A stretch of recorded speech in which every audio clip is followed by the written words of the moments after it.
예레미야는 이제 남유다의 마지막 예언자입니다. 마지막 예언자. 예레미야라고 써 놓으시고요. 눈물의 예언자 만나보도록 하겠습니다. 너무 속상해서 예레미야가 하도 많이 울어서 예레미야의 별명은 눈물의 예언자입니다. 눈물의 예언자. 그래서 예레미야는 제사장 가문에서 태어났고요. 요시야 왕 13년부터 유다 예루살렘의 멸망까지 약 40년 이상 사역을 한 예언자입니다. 그리고 예레미야가 40년간 말씀을 전했지만 아무도 그 말을 듣는 사람이 없었어요. 그리고 예레미야는 바벨론에 의하여 예루살렘이 멸망하였다가 70년 후에 반드시 회복되어진다 라고 예언을 한 그런 예언자가 되겠습니다. 자, 예레미야 선지자는 비운의 종이었다. 비운의 종.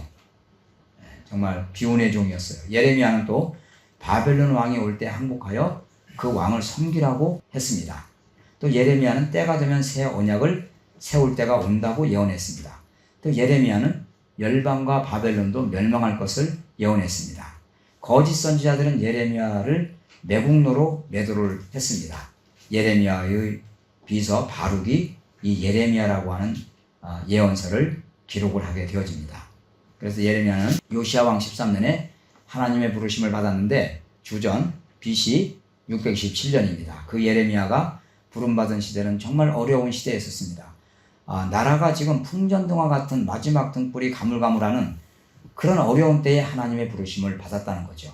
자, 이런 때에 이제 예언자로 마지막 역할을 했던 사람 예레미야 만나보겠습니다. 예레미야는 남왕국의 마지막 선지자. 당시 예루살렘에는 하박국, 스바냐, 나훔 선지자가 사역을 했어요. 우리가 앞에서 살펴봤잖아요. 바벨론에 포로 잡혀간 땅에 지금 에스겔과 다니엘이 지금 있습니다. 같은 동시대에.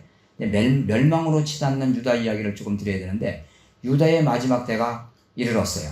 므낫세의 악행으로 인해 유다에 대한 진노를 하나님은 돌이키지 않겠다. 이렇게 열왕기하 24장 1절로 4절에서 말씀하고 있어요. 그 하나님의 말씀대로 요시야 시대에 잠시 회복의 기회가 있는 것 같았는데 여호야긴 시드기야 왕으로 이어지면서 유다는 점점 캄캄해지고 죄악으로 어두워지면서 멸망으로 치닫게 되어집니다. 계속 읽어가다 보면 왕의 이름의 순서를 볼 수가 있는데 요시야, 여호아하스, 그 다음에 여호아하스는 바르노국에게 잡혀가서 애굽에서 죽음을 당하고요. 엘리야김이 여호야김이라 그랬어요. 그 다음에 여호야긴, 이 사람은 여호야김은 11년 통치를 했고 여호야긴은 3개월을 통치해요. 바벨론 왕 느부갓네살이 잡아가죠. 에스겔 등을 잡아갈 때. 그리고 606년 1차 포로 후에 597년에 2차로 여호야긴 왕이 잡혀가게 되어지는데 여호야긴이 잡혀가면서 마따냐를 요시야의 아들인데 시드기야로 이름을 고쳐서 왕을 세우게 되어집니다. 이 시드기야가 유다의 마지막 왕이에요. 남유다의 마지막 왕. 그리고 마지막 예언자는 예레미야고요. 그래서 요시야, 여호아하스, 여호야긴, 시드기야. 유대 역사가 끝나지만 요시야 이후 하나님께서 기뻐하시는 의로운 왕이 한 사람도 나오지 않습니다. 요시야 이후에는. 이런데 이제 예레미야의 소명과 폐역한 유다 이야기를 해야 되는데 1장은 소명에 대한 이야기예요. 예레미야는 제사장 가문에서 태어나지만 그는 제사장으로서 사역한 것이 아니라 예언자로 세움을 받게 됩니다.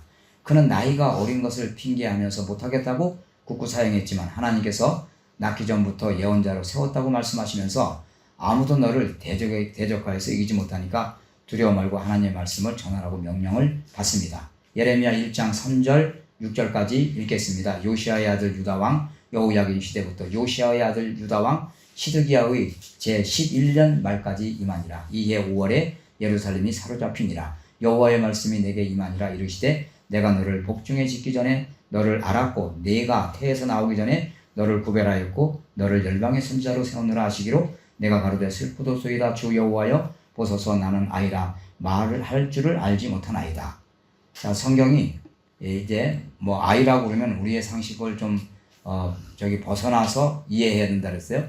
우리는 아이면은 뭐 5, 6살 이런 걸 아이라고 생각하는데 이 구약성에서 말하는 아이는 30살 정도도 아이라고 한다 그랬어요. 솔로몬도 나는 아이라 했을 때 30살이었고 예수님의 공생애의 시작도 30살이 있었고 사울, 다윗 대부분 다 30살.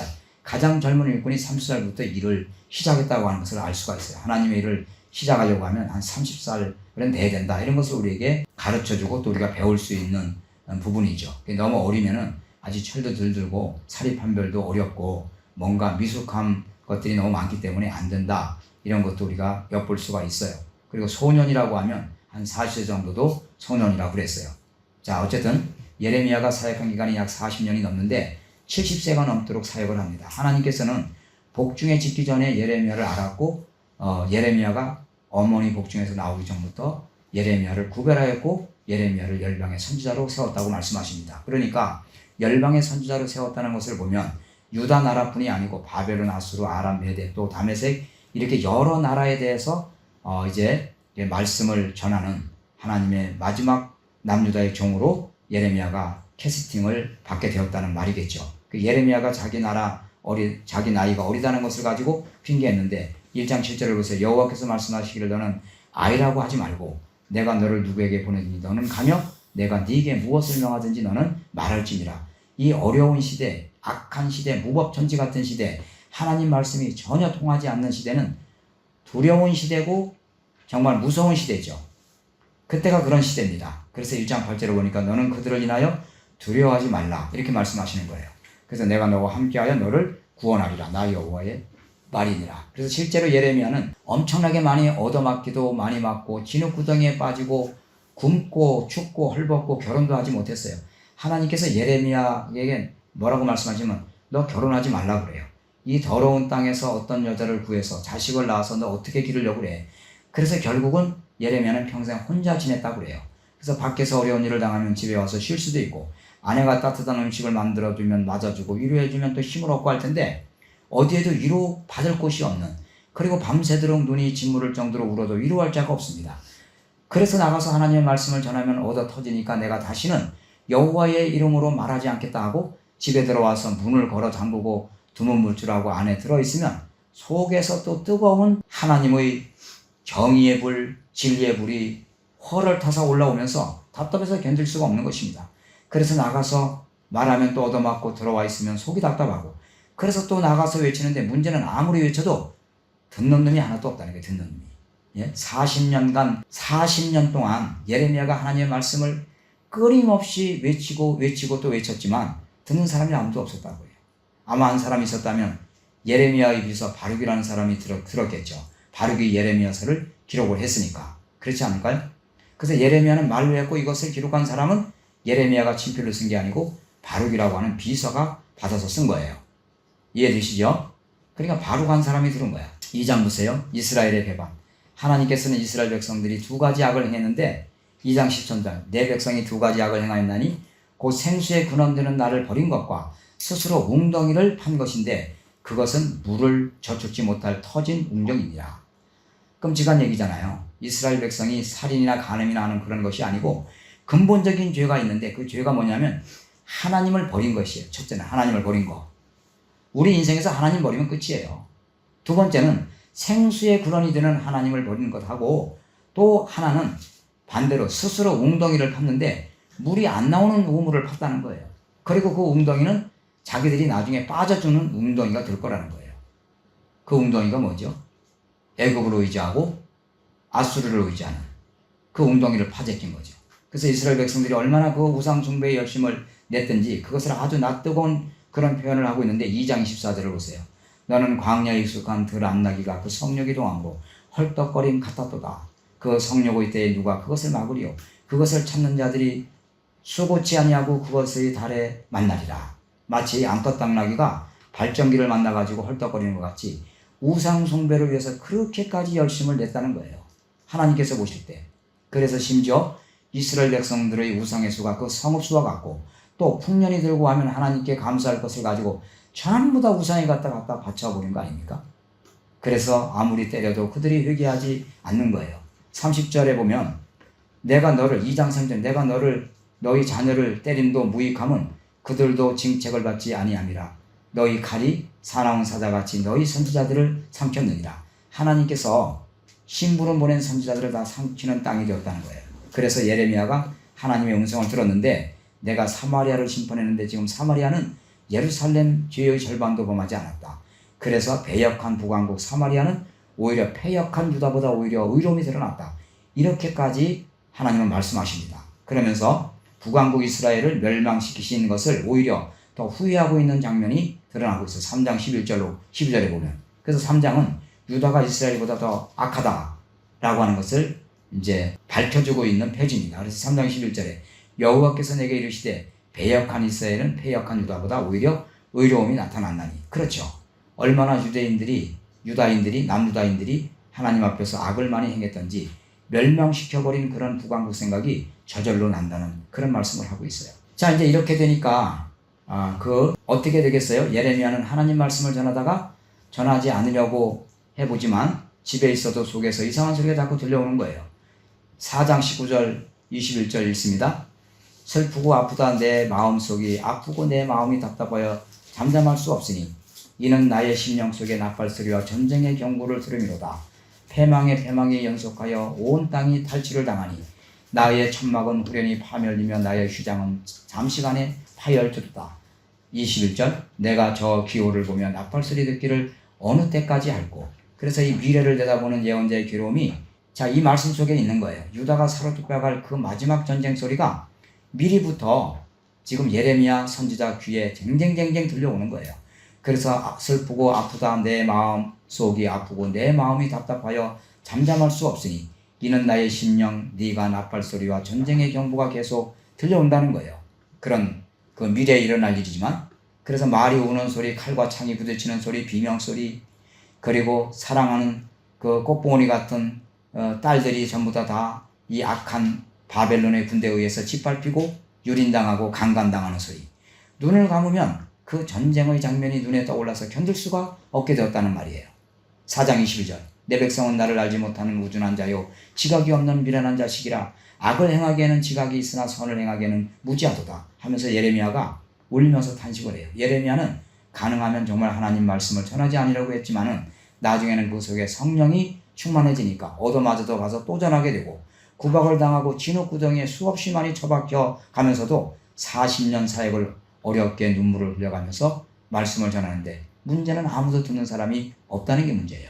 그래서 예레미야는 하나님 앞에 엎드려서 하나님께서 여러 차례 이스라엘 백성이 패역할지라도 죄가 있을지라도 용서하셨던 것처럼 이제도 좀 용서해 주시기를 하나님께 간구하는데 하나님의 응답은 이 백성을 위해서는 이제는 기도도 하지 말라 이렇게 말씀하셔요. 기가 막힌 얘기 아니에요? 이제는 남유다 백성을 위해서 기도도 하지 말래요.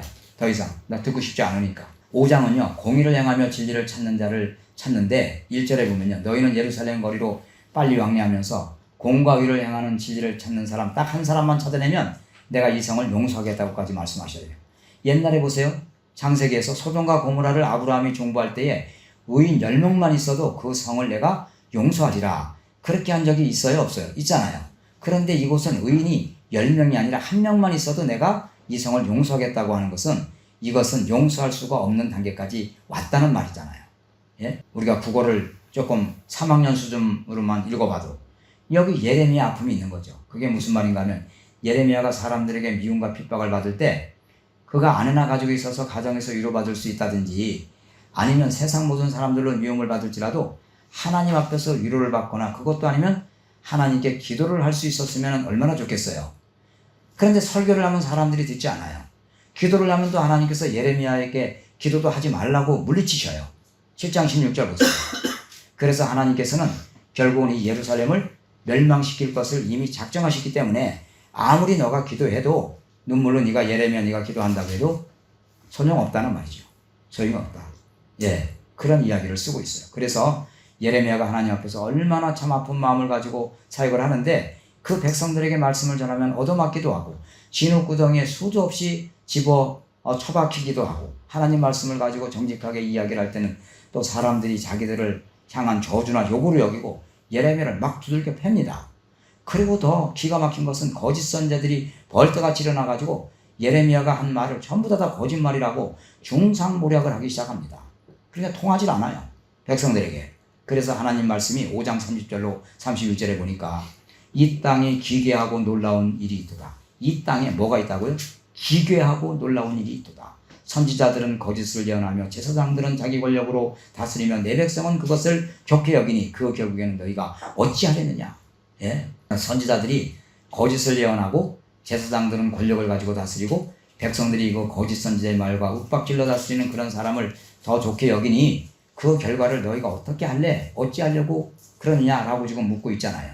그 거짓 선지자들과 거짓 목자들이 백성들의 심정과 상처를 그저 건성으로 고쳐주면서 말하기를 평강하다 평강하다 하지만은 실제로는 평강이 없고 멸망이 지금 자기들 머리 위로 쏟아져 내려오는 것도 모르고 계속 평강하다고만 속이고 있는 거예요. 6장 13절 이하입니다. 6장 13절 15절까지 읽겠습니다.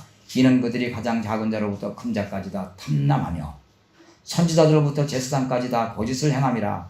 그들이 내 백성의 상처를 심상히 고쳐주며 말하기를 평강하다 평강하다 나 평강이 없도다. 그들이 가증한 일을 행할 때에 부끄러워하였느냐? 아니라 조금도 부끄러워 아니할 뿐 아니라 얼굴도 붉어지지 않았느니라. 그러므로 그들이 엎드러지는 자와 함께 엎드러질 것이라. 내가 그들을 벌하리니 그때에 그들이 거꾸러지리라. 여호와의 말이니라. 이렇게 안타까운 이야기가 예레미야서 안에 2번씩이나 반복됩니다. 거짓 선지자들이 백성들에게 자 평강하다 평강하다 계속 평강을 외치고 있지만은 실제로 평강은 없고 지금은 하나님의 진노와 심판이 머리 위에 무겁게 눌려 내려오는데 계속 평강하다고 외치고만 있다는 것입니다. 그리고 7장을 보세요. 7장은 진실한 회개를 말씀하시는데 예배도 순전히 형식적이고 거짓된 예배를 드리고 있었는데 읽어보면 7장 1절로 3절 여호와께로서 예레미야에게 말씀이 아니라 가라사대 너는 여호와의 집 문에 서서 이 말을 선포하여 이르기를 여호와께서 경배하러 이 문으로 들어가는 유다이나 다 여호와의 말씀을 들으라. 만군의 여호와 이스라엘의 하나님이 이같이 말씀하시되 너희 길과 행위를 바르게 하라. 그리하면 내가 너희로 이곳에 거하게 하리라. 그러니까 예배만 드린다고 되는 것이 아니라 우리의 길과 행위를 여기서도 바르게 하라고 하잖아요. 그래서 구약 성경을 읽으면 읽을수록요 우리의 믿음은 에무나가 돼야 돼. 에무나의 믿음이 믿음이에요. 여기도 나오거든요. 여기도. 예. 자, 거짓 선지자들은 말하기를 7장 4절부터 6절까지 너희는 이것이 여호와의 전이라 여호와의 전이라 여호와의 전이라 하는 거짓말을 믿지 마라. 너희가 만일 길과 행위를 참으로 바르게 하여 이웃들 사이에 공의를 행하며 이방인과 고아와 과부를 압제하지 말며 무죄한 자의 피를 이곳에서 흘리지 아니하며 다른 신들을 쫓아 스스로 해하지 아니하면 그러니까 정말 이곳은 내가 평화를 주는 그런 여호와의 전이 되겠지만은 너희가 온갖 거짓말을 가지고 속이고 그 길과 행위가 잘못되었는데 이 무슨 여호와의 전이 되겠느냐 그 말이 아니겠습니까? 이곳은 강도의 소굴이 되고 만다. 그러니까 집을 지어놓고 여호와의 전이라고 하는 그런 거짓말을 믿지 말라고 말씀을 하고 있습니다. 이렇게 하니까 예레미야는 당시의 종교 지도자들에게 또 미움을 받게 되는 거예요. 7장 7절부터 10절입니다. 내가 너희를 이곳에 거하게 하리니 곧 너희 조상에게 영원 무궁이 준 이 땅에 이니라. 너희가 무익한 거짓말을 의뢰하는도다. 너희가 도적질하며 살인하며 간음하며 거짓 맹세하며 바알에게 분향하며 너희 알지 못하는 다른 신들을 쫓으면서 내 이름으로 일컬음을 받는 이 집에 들어와서 내 앞에 서서 말하기를 우리가 구원을 얻었나이다 하느냐. 이는 이 모든 가증한 일을 행하려 함이로다. 7장 16절을 함께 읽어보시죠. 시작. 그런즉 너는 이 백성을 위하여 기도하지 말라. 그들을 위하여 부르짖어 구하지 말라. 내가 간구하지 말라. 내가 너를 듣지 아니하리라.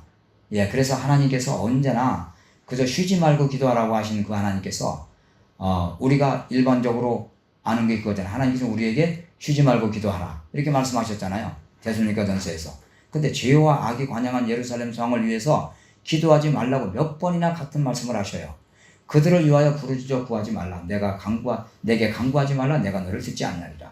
그러니까 방금 전에 이야기한 대로 설교를 하면 사람들이 듣지 않고 기도를 하면 하나님이 듣지 않으니까 예레미야는 눈물이 얼마나 많이 났던지 눈꺼풀과 눈알이 눈물에 상하고 짓무르게 되었다는 그런 이야기까지 쓰고 있습니다. 그래서 하나님께서 말씀하셔요. 너는 그들이 유다 성읍들과 예루살렘 거리에서 행하는 일들을 보지 못하느냐. 봐라. 자식들은 나무를 줍고 아비들은 불을 피우고 부녀들은 가루를 반죽해 가지고 하늘 황후를 위해 가지고 과자를 만들고 그들이 다른 신들에게 전제를 드림으로 나의 노를 격동케 하고 있는데 7장 10절 18절 그들을 위해서 네가 나에게 기도하면 내가 그들을 들을 수 있겠냐? 이 말은 이 백성을 위해서는 기도하지 말아라 라고 하는 거예요. 읽어보다 보면 여러 군데 이런 곳이 나와요. 기도하지 말라는 게. 아니 무슨 성경에 기도하지 말라는 곳이 다 있어? 안 읽어보니까 성경을요. 8장 7절을 보십시오. 공중의 학은 그 정한 시기를 알고 반구와 제비와 두루미는 그 올 때를 지키거늘 내 백성은 여호와의 길을 알지 못하는도다 하셨다라. 자, 철새들이 때가 되면 되돌아오는데 내 백성 이스라엘은 여호와의 규례를 알지 못하고 돌아올 기미가 없다. 그 말이에요. 자, 예레미야가 하는 말이 만물보다 심히 부패한 것이 인간의 마음이다. 인간이 전적으로 부패했다는 거예요. 그래서 9장 24절을 보겠습니다. 같이 한번 읽어봐요. 9장 24절 시작. 자랑하는 자는 이것으로 자랑할지니 곧 명철하여 나를 아는 것과 나 여호와는 인애와 공평과 정직을 땅에 행하는 자인 줄 깨닫는 것이라. 나는 이 일을 기뻐하노라 여호와의 말이니라. 자, 우리가 다른 것 자랑하지 말고 하나님 아는 것만이 우리의 참자랑이 되어야 한다. 그런 말씀을 하고 있는 거죠. 우리가 지금까지 살펴본 것은 하나님과 언약을 맺은 이스라엘 백성이 역사 가운데서 그 언약을 저버린 것 때문에 예언자들이 아파하시는 하나님의 심정을 가지고 다가와서 말씀하시는 것을 계속 우리가 읽어가고 있어요. 근데 하나님께서는 끊임없이 언약에 대해서 말씀을 하고 계시는데 이스라엘 백성은 하나님의 언약을 알지를 못하는 거예요. 지금 못하고 있어요. 지금도. 여기까지 왔는데도. 그래서 가나안 땅에 들어갔을 때 적어도 7년마다 한 번씩 읽으라고 한 그 명령, 온 백성 남자 여자 유치원생 외국인까지 다 불러 모아놓고 하나님의 율법을 가르쳐서 지키게 하라고 하고 그 율법을 낭독하여 다 듣게 하라고 했는데 7년은커녕 700년이 지나도 한 번도 하지 않으니까 그 언약을 잊어버리게 되는 거죠. 그래서 다시 그 언약을 챙기시는 말씀을 우리가 11장에서 찾아볼 수가 있어요. 11장 3절 4절을 눈으로 따라 읽겠습니다. 그들에게 이르기를 이스라엘 하나님 여호와께서 이같이 말씀하시되 이 언약의 말을 쫓지 않는 자는 저주를 받을 것이니라. 이 언약은 내가 너희 열조를 쇠풀무 애국 땅에서 이끌어내던 날에 그들에게 명한 것이라. 곧 내가 이르기를 너희는 나의 목소리를 청종하고 나의 모든 명령을 쫓아 행하라. 그리하면 너희는 내 백성이 되겠고 나는 너희 하나님이 되리라. 자, 거듭거듭 말씀하시는 것은 언약을 이야기하시는 거잖아요. 언약. 하나님과 맺은 언약. 그 언약을 지키지 않을 때마다 하나님께서는 애타하시고 가슴 아파하시는 모습을 볼 수가 있습니다. 그래서 하나님과 맺은 언약을 그들이 지키지 아니할 때에 그들을 위해서는 아무리 기도해봤자 그 기도가 응답될 수 없다는, 하나님 들으실 수 없다는 거예요. 자, 11장 14절을 읽어보겠습니다. 11장 14절 시작. 그러므로 너는 이 백성을 위하여 기도하지 말라. 그들을 위하여 부르짖거나 구하지 말라. 그들이 그 고뇌를 인하여 내게 부르짖을 때에 내가 그들을 듣지 아니하리라. 계속 그러잖아요. 세상에 이렇게 가슴 아픈 말이 어디 있겠어요. 하나님께서 내 백성을 위해 기도하지 말라고 하신 말씀이 성경에 기록되어 있다고 하는 것을 읽어보지 않으니까 새카맣게 몰라요.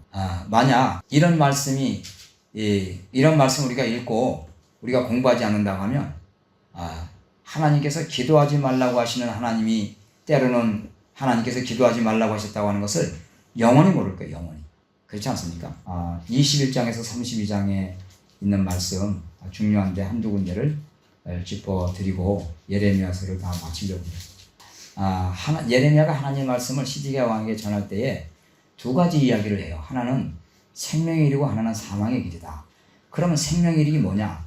바벨론 왕 느부갓네살 왕이 침략해 들어올 때 저항하지 말고 거기 포로대가 가는 것이 사는 길이라는 거예요. 이 땅에 남아있는 사람들은 칼과 기근과 연병에 다 죽어버리고 말 것이니까. 그러니까 예레미야가 그래서 계속 외치는데 그 말을 사람들이 받아들이지 못해서 결국은 예레미야가 눈물을 그렇게도 많이 흘리게 된 거예요.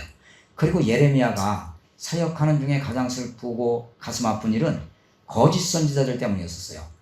지난밤에 내가 꿈을 꾸었다 하면서 꿈 같은 소리를 자꾸 해댑니다. 예레미야 23장 25절, 26절, 28절 보세요. 내 이름으로 거짓을 예언하는 선지자들의 말에 내가 몽사를 얻었다 함을 내가 들었노라. 거짓을 예언하는 선지자들이 언제까지 이 마음을 품겠느냐? 그들은 그 마음의 간구한 것을 예언하느니라. 나 여호와가 말하노라. 몽사는 꿈이에요. 몽사를 얻은 선지자는 몽사를 말할 것이요 내 말을 받은 자는 성실함으로 내 말을 말할 것이라. 겨와 밀을 어찌 비교하겠느냐? 그래서 하나님의 말씀은 제쳐놓고 무슨 꿈 같은 소리를 자꾸 해대고 있는 거죠. 그래서 결국은 아무리 예레미야가 울고 애타해도 이제는 돌이키기가 이미 늦었어요. 그래서 예레미야가 40년 이상을, 어떤 학자는 50년을 살겠다고 그래요. 이상을 눈물로 외쳤지만 이스라엘 백성이 남유다 백성마저도 회개하지 않습니다. 그래서 결국 바벨론이 쳐들어옵니다. 바벨론이 24장 2절을 보세요. 다 같이 시작. 한 광주리에는 처음 익은 듯한 극히 좋은 무화과가 있고 한 광주리에는 악하여 먹을 수 없는 극히 악한 무화과가 있더라. 그래서 여호야긴 3년 1차 포로 이후에 거짓 선지자가 이제 왕이여 바벨론 군이 다시는 안 옵니다. 그러니까 예레미야가 바벨론이 다시 온다고 그래요. 근데 백성들은 오지 않는다는 말을 믿고 싶은 거죠, 지금. 예, 그래서 에스겔도 잡혀갔는데 597년에 2차 포로입니다. 1차 포로는 여호야긴 3년에 이제 있었고, 그 다음에 다시 2차 포로는 597년에 있었고, 3차 포로는 586년에 예루살렘 성이 불타고 3차 포로까지 이어져요. 그런데 25장 11절 12절을 읽어요. 아주 중요한 말씀입니다. 25장 11절 12절 시작. 이 온 땅이 황폐하여 놀림이 될 것이며 이 나라들은 70년 동안 바벨론 왕을 섬기리라고 줄치세요. 70년 동안. 12절 시작. 나 여호와가 말하노라 70년이 마치면 내가 바벨론 왕과 그 나라와 갈대아인의 땅을 그 죄악으로 인하여 벌하여 영원히 황무케 하되. 그렇게 이렇게 말씀하시면서 70년이 차면 다시 돌아온다. 다시 조국 예루살렘으로 돌아온다. 예, 그런 말씀을 하고 있어요. 자, 27장에 가면 바벨론의 멍에를 내라 이렇게 말씀하고 있는데, 남유다의 마지막 왕 시드기야 왕 즉위식 때 각국의 이제 축하 사절단이 모인 자리에서 느부갓네살 왕 섬기는 자는 살 것이고 대항하는 자는 죽을 것이라고 말해요. 그래서 21장 2절로 12절에 보니까 주변국 왕들 앞에서 예레미야의 목에 멍에를 메우고 이제 예레미야가 설교를 하게 되죠. 바벨론 왕을 섬기라 그러면서. 자, 28장 10절에 보면 거짓 선지자 하나냐가 멍에를 꺾어버려요. 예레미야 목에 걸린 멍에를 꺾어버리면서 시드기야 왕 즉위 축하 사절단으로 외교관들이 참석한 자리에 예레미야가 목에 지금 멍에를 메고 나타난 거예요. 바벨론 느부갓네살 왕을 섬기는 자는 살려줄 것이고 나머지는 전쟁 재앙 연병으로 죽을 것이라고 설교를 하니까 듣든지 안 듣든지 하나님이 그 자리에 보내셨고 하나님 시킨 대로 하는 거예요. 지금 예레미야는 이런 광경을 보고 체험하고도 시드기야는요 믿음이 전혀 생기지 않습니다. 마지막 왕 시드기야는. 그래서 바벨론에 잡혀갔다가 예루살렘으로 다시 돌아오는 그 사람들과 언젠가 때가 이르면 새 언약을 세우게 될 것이다 라고 하면서 이제 신약이라고 하는 세계가 다시 열릴 것을 예언합니다. 예레미야 29절로 31절입니다. 그때 그들이 다시는 이르기를 아비가 신 포도를 먹었으므로 아들들의 이가 시다 하지 아니하겠고 신 포도를 먹는 자마다 그 이가 신같이 각기 자기 죄악으로만 죽으리라. 나 여호와가 말하노라. 보라 날이 이르니 내가 이스라엘 집과 유다 집에 새 언약을 세우리라. 자, 새 언약이 세워질 것을 여기서 지금 말씀하고 있죠. 신약, 뉴 테스타멘트. 자, 여기 새 언약이라고 하는 말이 나오는데 이게 신약입니다, 이미. 그래서 앞으로 그렇게 될 것이라는 거예요. 미래의 새 희망을 보여줘요. 그래서 한 언약을 이스라엘 백성들이 파괴해버렸기 때문에 이스라엘 나라를 제사장 나라 되지 못하게 하고 새 언약을 세우겠다 하셨는데, 예수님은 흠도 점도 티도 없는 거룩한 보혈로 세우는 그 언약이 바로 새 언약이죠. 십자가 언약. 그래서 예레미야가 이것을 이미 벌써 여기서 내다보고 예언을 하고 있는 거예요. 31장 32절. 나 여호와가 말하노라. 이 언약은 내가 그들의 열조의 손을 잡고 애굽 땅에서 인도하여 내던 날에 세운 것과 같이 아니할 것은 내가 그들의 남편이 되었어도 그들이 내 언약을 파하였음이니라. 구약에서는 부부관계를 대비해서 설명을 하고 있습니다. 그런데 이 언약보다 더 좋은 언약이 새 언약인데 33절을 보세요. 31장 33절. 나 여호와가 말하노라. 그러나 그날 후에 내가 이스라엘 집에 세울 언약은 이러하니 곧 내가 나의 법을 그들의 속에 두며 그 마음에 기록하여 나는 그들의 하나님이 되고 그들은 내 백성이 될 것이다. 자, 이 언약은 마치 우리가 아버지가 되고 아들이 되는 것은 아버지가 되고 아들이 되는 것은 혹시 아들이 잘못된 짓을 해도 아버지하고 아들 관계가 깨어지지 않잖아요. 그런 것처럼 또 돌판 위에 새긴 것은 돌판을 깨면 그 언약판이 깨어져 버리잖아요.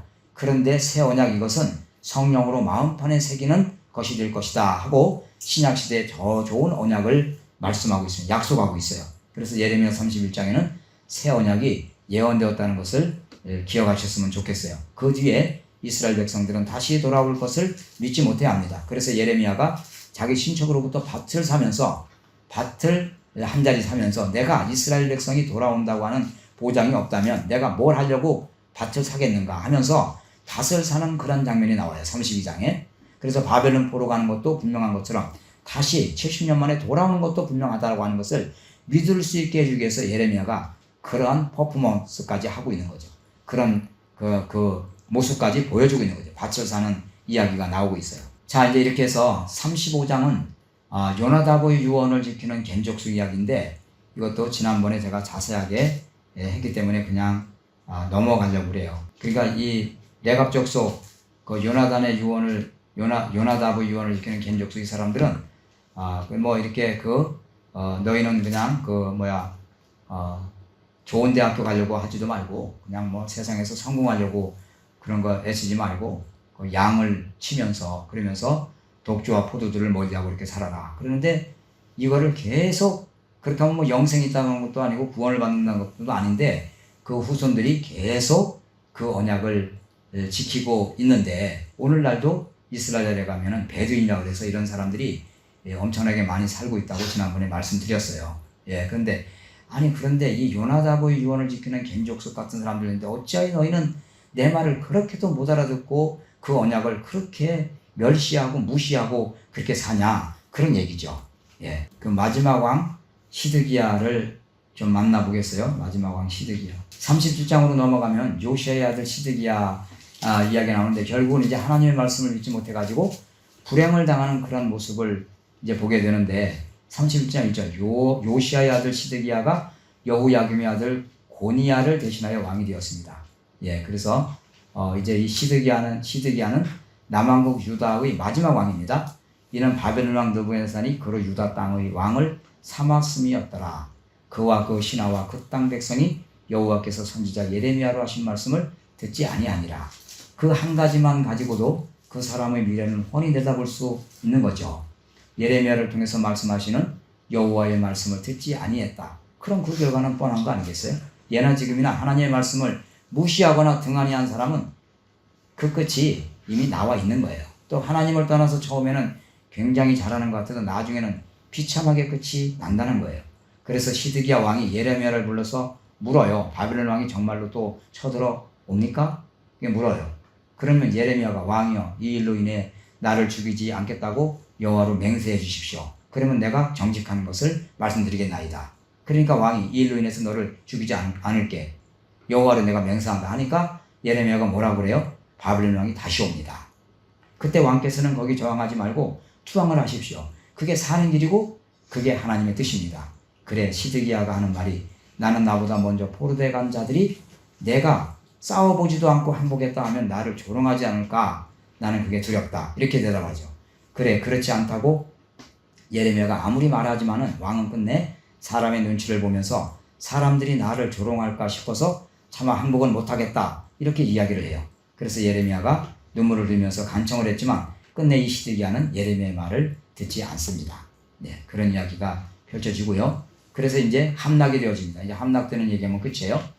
39장에서 45장까지 39장 1절에 보면 유다왕 시드기야의 9년 10월에 바벨론 왕 느부갓네살과 그 모든 군대가 와서 예루살렘을 에워싸고 치더니 2절 시드기야의 제11년 4월 9일에 성이 함락되니라. 예루살렘이 함락되네.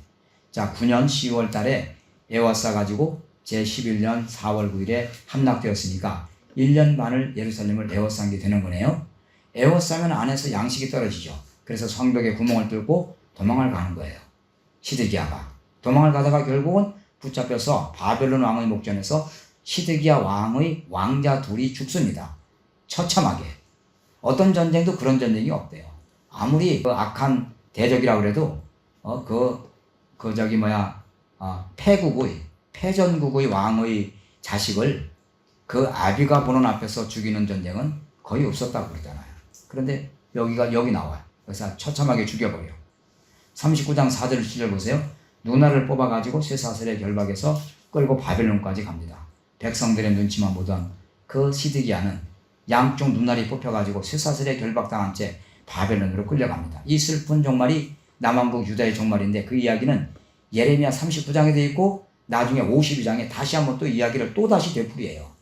얼마나 처참하고 슬픈 얘기를 하나님 마음이 아프셔서 또다시 반복을 하시겠습니까? 39장 16절 18절에 보면 예레미야를 구해준 에벤멜렉에게 복을 약속하는 이제 그런 것도 있는데 이거는 다음에 제가 소개하도록 하겠습니다. 그리고 남아있는 사람들은 되게 비천한 사람들, 빈민들 이런 사람들이 소수 남아있는데 그때는 그 시위대장 느부사라단이라는 사람이 예루살렘에서 포로로 잡아가지고 옮겨가는 중에 예레미야도 붙잡혀가지고 결박되었어요. 40장 4절을 보십시오. 그래서 이제 바벨론으로 끌려가다가 라마라고 하는 곳을 지나갈 때에 느부사라단이 예레미야에게 우리를 따라서 바벨론으로 가면 선대할 것이고 아니면 당신이 남고 싶으면 남아도 좋다. 당신 자유다 하면서 풀어줬어요. 고민하다가 이 땅에 남는 것으로 결정을 합니다. 그래서 남아있는 백성들하고 잠깐 있는 동안에 그 안타까운 이야기가 40장 이하에 기록되어 있는데 그 땅에 남겨둔 사람들을 다스리도록 그 남은 사람 중에 가장 신실한 사람이 아히감의 아들 그달랴라고 하는 사람이 있었어요. 그래서 그 그달랴를 그 땅에 총독으로 세우죠. 이게 40장 7절이에요. 그런데 41장 2절로 3절에 가서 보니까 아주 괴약한 사람들이 총독으로 세워놓은 그달랴를 암살해버렸어요. 또 그 암살하고는 바벨론 왕이 두려우니까 애굽으로 다 몰려가려고 하는 거예요. 그래서 예레미야가 제발 애굽으로 가지 말라고 강권을 합니다. 42장 10절로 17절에 보면 애굽으로 가면 칼과 기근과 연병이 따라가서 여러분들은 반드시 다 죽고 만다. 한 사람도 살아서 이 땅에 돌아오지 못한다. 예레미야가 아무리 간청을 해도 그들은 끝내 듣지 않고 갑니다. 2번, 3번이나 바벨론 왕이 예레미야는 쳐들어올 것이라 그렇게 했지만 거짓 선자들은 여기가 여호와의 전이라 여호와의 전이라 여호와의 전이라 여호와의 전인데 여호와가 계시는데 어떻게 들어오겠느냐. 절대로 들어오지 않는다. 이 거짓 선지자가 절대로 바벨론이 오지 않는다고 큰 소리를 떵떵 쳤습니다. 그런데 2차에서 3차에 걸쳐서 바벨론 왕이 왔잖아요. 그래 거짓 선지자 말이 하나도 맞지 않고 예레미야가 한 말이 다 맞았잖아요. 그러면은 예레미야가 진짜 참 선지자고 저것들이 다 가짜구나. 이게 상식인데 남아있는 백성들이 3번씩이나 오는 것을 봤는데도 또 예레미야가 물어요. 뭐라고 묻죠? 예루살렘 멸망되고 시드기야 왕이 포로 잡혀간 후에 예레미야를 찾아와서 예레미야 선생님 다시 바벨론 왕이 옵니까? 그렇게 물어요. 그래 예레미야가 하는 말이 여러분이요 이제 다시는 오지 않습니다. 절대 오지 않습니다. 하나님 말씀에 다시 오지 않는다고 말씀하셨습니다. 그런데 이 사람들 한번 보십시오. 이거 몰골을 좀 보세요. 이 사람들이 또 올 텐데 안 온다고 얘기를 한다는 거예요. 지난번에는 온다고 하는 것을 거짓 선지자들이 안 온다고 해서 예레미야 말이 쭉 맞았는데 이제 다시는 안 오는 것이 확실하다니까 예레미야가 안 올 것이다 하니까 이 괴악한 무리들 하는 말이 또 올 것을 뻔히 알면서도 안 온다고 속여가지고 우리를 바벨론 군대의 손에 붙이려고 거짓말을 한다. 이렇게 또 가서 덮어 씌워요. 그러면서 애굽으로 끝까지 간다는 거예요. 그래서 이들이 예레미야를 잡아 끌고 예레미야가 하는 말을 듣지도 않으면서 애굽으로 잡아 끌고 가요. 가다가 다바네스라고 하는 곳에 이르렀어요. 그때에 예레미야가 하나님의 말씀을 받들어 가지고 무슨 일을 하느냐 하면요. 43장 9절 10절 11절을 보세요. 너는 유다 사람의 목전에 네 손으로 큰 돌들을 가져다가 다바네스 바로의 집 어귀의 벽돌 깔린 곳에 진흙으로 감추고 그들에게 이르기를 만군의 여호와 이스라엘의 하나님이 이같이 말씀하시되 보라 내가 내 종 바벨론 왕 느부갓네살을 불러오리니 그가 그 보좌를 내게 감추게 한 이 돌 위에 두고 또 그 화려한 큰 장막을 그 위에 치리라. 그가 와서 애굽 땅을 치고 죽일 자는 죽이고 사로잡을 자는 사로잡고 칼로 칠 자는 칼로 칠 것이라. 자, 이거 참 놀라운 이야기인데 이게 무슨 말인가 하면 다바네스에 이르렀을 때에 하나님께서 예레미야에게 너는 진흙 구덩이를 하나 파놓고 거기다가 큰 돌을 하나 굴려다가 진흙 구덩이에 집어넣고 다시 흙을 덮어가지고 깜쪽같이 그 돌을 감춘 것을 모르게 감춰놓으라는 거예요. 그리고 예레미야가 뭐라고 예언을 하냐면 여러분이요 내 말을 분명히 들으시오. 때가 이르면 바벨론 왕이 이곳에 와서 지금 우리가 진흙 구덩이를 파고 돌을 감췄는데 바로 이 돌 감춘 이 자리에 재판하는 보좌를 베풀고 여러분을 재판해서 한 사람도 남기지 않고 다 죽일 것이요. 어디에 있냐? 43장 8절부터 11절까지 있습니다. 눈으로 따라서 읽으십시오. 다바네스에서 여호와의 말씀이 예레미야에게 임하여 가라사대 너는 유다 사람의 목전에서 네 손으로 큰 돌들을 가져다가 다바네스 바로의 집 어귀의 벽돌을 깔린 곳에 진흙으로 감추고 그들에게 이르기를 만군의 여호와 이스라엘의 하나님이 이같이 말씀하시되 보라 내가 내 종 바벨론 왕 느부갓네살을 불러오리니 그가 그 보좌를 내가 감추게 한 이 돌 위에 두고 또 그 화려한 큰 장막을 그 위에 치리라. 그가 와서 애굽 땅을 치고 죽일 자는 죽이고 사로잡을 자는 사로잡고 칼로 칠 자는 칼로 칠 것이라.